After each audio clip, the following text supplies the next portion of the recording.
So when you look at how do you know whether that individual has those particular competencies, this is where assessment testing can help you determine that. If you see the slide that is presently up on the webinar, is that there are 10 competencies that we have identified through different studies that we have done nationwide on top managers within mortgage banking. And the 10 competencies are listed on the left-hand side, starting with driving for results, moving down to coaching and developing others, influencing and persuading, decisive judgment, managing a team, interpersonal communication, relationship management, resilience, and continuous learning and integrity. Those competencies represent what the best managers within mortgage banking have, and really is what you should be interviewing for when you are interviewing for a branch manager or any type of the positions, the regional or divisional positions. These are the competencies that you are looking for. These 10 competencies fit within a total snapshot of 38 competencies that essentially exist within any type of managerial position. So what we've done for you is identify the 10 that the manager needs to have in order to be successful. As you see on this profile, there is a scoring mechanism, and the scoring mechanism is showing each individual competency and then telling you what is the proficiency that that particular person has, or really skills that they have learned through the years, basically, while they've been working. So reality is each competency gets measured, and the competencies basically are really totaled and scored in the profile that you're seeing, which is essentially a summary for that position. So when you look at all of these competencies, they do fit into a total picture. If we're looking at the individual position as having essentially a thinking component to it, a working component to it, and a relating component to it. So again, the 10 competencies fit within the total analysis of whether the individual has the thinking components, the working components, and the relating components. Because the first-line supervisor or the second-line supervisor in a sales management position is really about dealing with other people, the relating competencies are obviously critical in that position. So if we look at and take a deeper dive on the coaching competency, obviously it's very crucial and an important component today because we're looking to improve sales productivity. And then how do you do that? Well, that's doing that through the ability of the individual manager to be able to coach their team. So when you look at coaching, we are defining that coaching has full personality characteristics with it. And again, you see those personality characteristics listed in the box. Those particular traits are the traits that make up in a total picture whether the individual would be an effective coach. So what do we say you need to have in order to be an effective coach or to have the effective coaching competency? You need to have 4 traits. The first is needing to be liked. Needing to be liked, as you see, represented by where the ball fits, which represents the candidate and where they fell on that particular trait, is telling you that this individual, by falling into the yellow boxes, are individuals that really don't care what other people think of them. And as you can see, that's actually not good because when you are in the role of a coach, you're being asked to have a more normalized version of being liked. So that's a particular trait that we see in mortgage banking where the needing to be liked, especially if the person has been a top producer, tends to be a problem because what that trait is important on the producer side when you're actually doing selling, because needing to be liked, if you really don't care what other individuals think of you, then when you get rejected, it's really not a negative experience for you.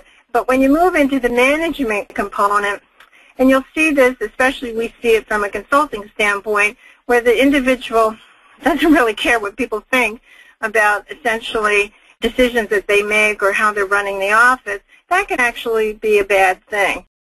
So in this particular example, the person has very low needing to be liked. On the other hand, need for recognition, the person fell within green boxes, which really represent that the person has a normalized version. In this particular case, the individual fell within the normalized range of what we're looking for and really doesn't have this issue of competing against his own sales or her own sales force.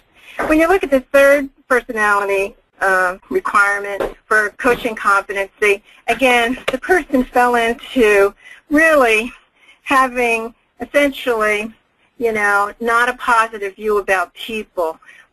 Again, every individual is different, but in this particular case, the individual really wasn't a trustful person, so therefore their particular, the ball that represents where they fell into what we would consider a negative issue because they, in essence, are very distrustful. So what this means for you as a supervisor of this manager is that to instruct the person to essentially perform a coaching activity, which obviously a lot of companies are doing as we move into a purchase money business model, you're talking about an individual that in this case, the final personality trait is insight.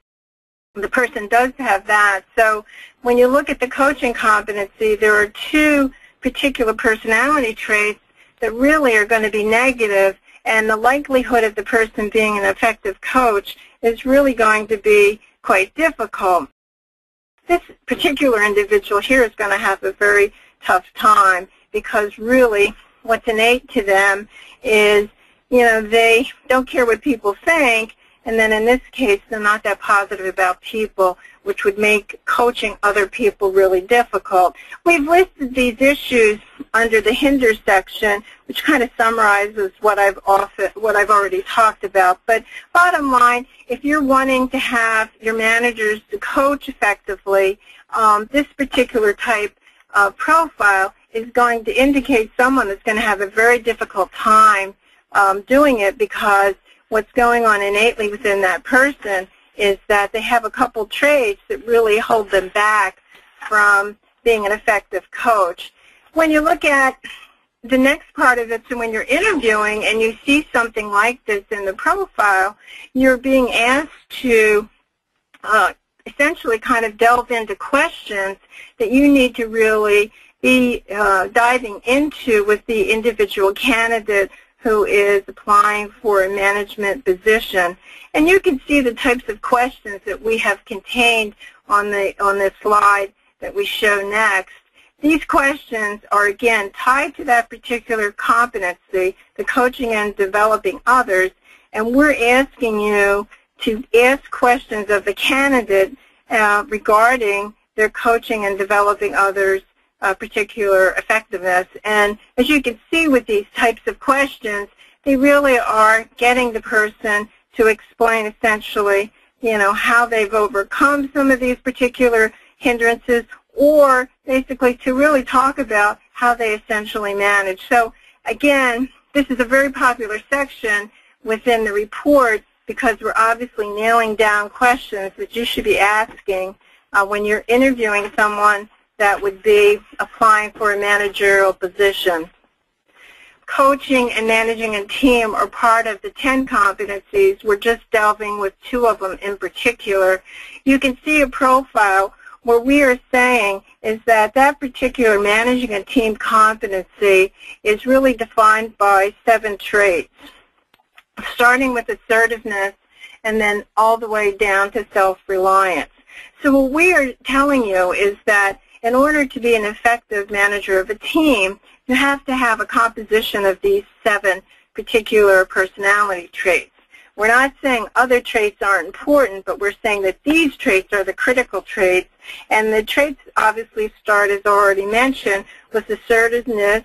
We're talking optimism. Again, you'll see this issue of needing to be liked, work pace, being positive about people. Again, something we saw in the coaching and developing others, sociability, and self-reliance. And so again, the ball is representing where the candidate in this particular profile fell. And again, in this instance, what we're showing is we're showing a candidate that doesn't have a strong need to be liked, that would be an early sign that that individual is really more of a producer than a manager. The work pace issue, again, we're identifying that could become really an issue that needs to be looked at, especially when you're looking at how fast mortgage banking is changing. And then the positive about people, again, in this particular instance, it could be any one of the 7 particular traits that the person could fall outside the norm, and the norms represented by the green boxes, the yellow and the red are indications of things that we're telling you that could be issues. So in this particular case, they had some good things, but they also had 3 traits that essentially seem to be showing up not only at the coaching, but also at the managing a team competency level. So again, these are giving you signs that you need to identify and be asking the individual candidate in-depth questions. Again, in this case, the person really has a low need to be liked, and this can be someone that will translate to being really, a disagreeable type of person and somebody that really doesn't foster a cooperative work environment. Again, not good things to have in mortgage banking, as we currently need certainly managers that can enhance the work environment, not take away with it. The other hindrances we've already talked about, but reality of it is that when you're interviewing the individual for this position, we're telling you really need to look at more than production, especially if you have a producing manager structure, because it doesn't mean that that individual basically can move forward to actually being an effective manager. And again, I think where the profiles really help you is kind of looking at, does that person have that talent set? Obviously, by definition, people that are former top producers, some of them certainly can be effective managers, but many of them it basically will not be, and this is where we're giving you an early sign of what that individual is really about. People that are task-orientated, which is typically what you see with top producers, don't necessarily translate into being essentially an effective manager. And that's why in a lot of practical cases, and we see this all the time in my 25 years of mortgage banking, where the individual that is the manager is the chief producer within the group, but without that person's production, the other folks are really never moved to the next level, mainly because the person really doesn't have the competencies that are needed to be an effective sales manager. So when you look at the questions to ask, similar to the coaching and developing others, we really are talking about you need to be asking behavioral-based questions on that candidate to really determine where they stand on some of these issues that we've already identified, if you remember, in the yellow boxes or in the red boxes. So when the ball falls within the yellow and the red boxes, we really are telling you that there are early flags that the individual who is doing the interviewing needs to really delve deeper into, because we've identified it as an issue that is an innate personality characteristic, and is that going to be enough, especially if you're looking for an effective coach or manager of a team, is that going to hold that person back from being basically an above-average manager? So when you look at, and part of also with that is kind of a scoring mechanism within the assessment, is that you're looking at ranking the candidates on the 10 competencies, so you can kind of get really an indication, especially when you're doing multiple interviews for the same position and you're looking at many different people, that you can kind of compare one candidate versus another. And this is really kind of a scorecard that you would maintain on making a decision on which basically is the better candidate versus the other. So just to kind of summarize, we've looked at a pre-hire assessment for the manager's position. There are 10 competencies that are defined by a set of personality traits, and those traits are certainly what you need to be looking at when you're having an opening for a manager's position. We have a couple resources for you. We certainly I've mentioned before, we have a hiring and coaching ebooks that you might want to check out. We also have articles, and on my weekly sales blog, I handle many of these types of questions, so you might want to sign up for that.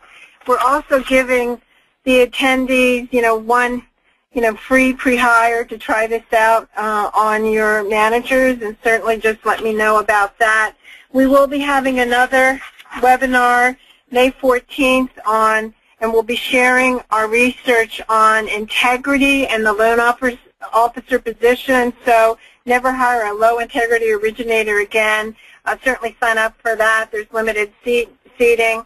Thank you for joining us today. We certainly appreciate you coming. And certainly if there's any other questions that you might have, certainly email me and I'd be glad to answer them. Thanks a lot and have a great week. Bye-bye.